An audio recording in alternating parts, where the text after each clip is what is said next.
Our culture has seen this organization through economic upheaval, pandemic, environmental disasters, wars, just about every imaginable crisis.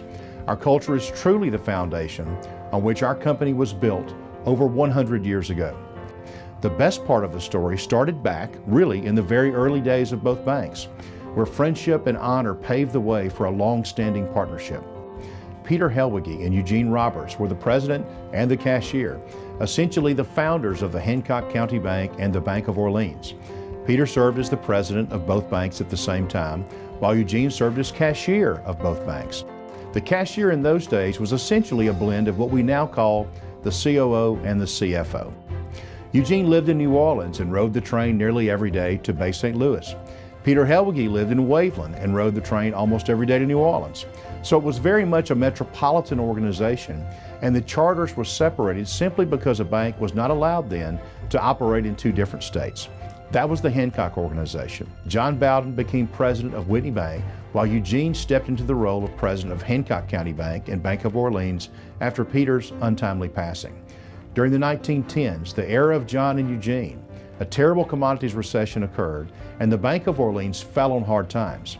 The owners, the board, and the operators of the Hancock County Bank and Bank of Orleans had to make a decision as the Bank of Orleans gets in deeper trouble with problem commodity loans.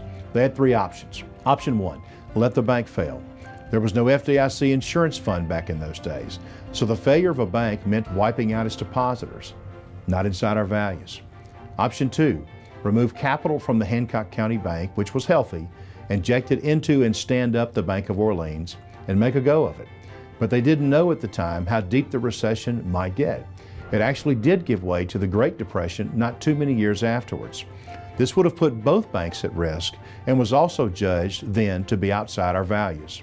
Option three, find a partner with a similar set of core values, a similar commitment to depositors and to the community, and then sell the Bank of Orleans to that organization, thereby recapitalizing and standing it up, protecting its depositors and moving forward. So they took the third option. But who to partner with?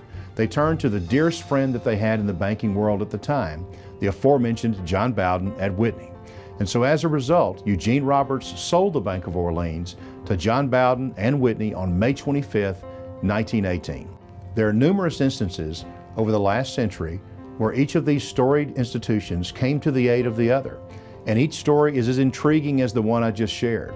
But what I really want you to know is that above all, we are true to the ideals of our founders in focusing on the values that make us strong and the mission that propels us forward as a premier financial institution in the Gulf South.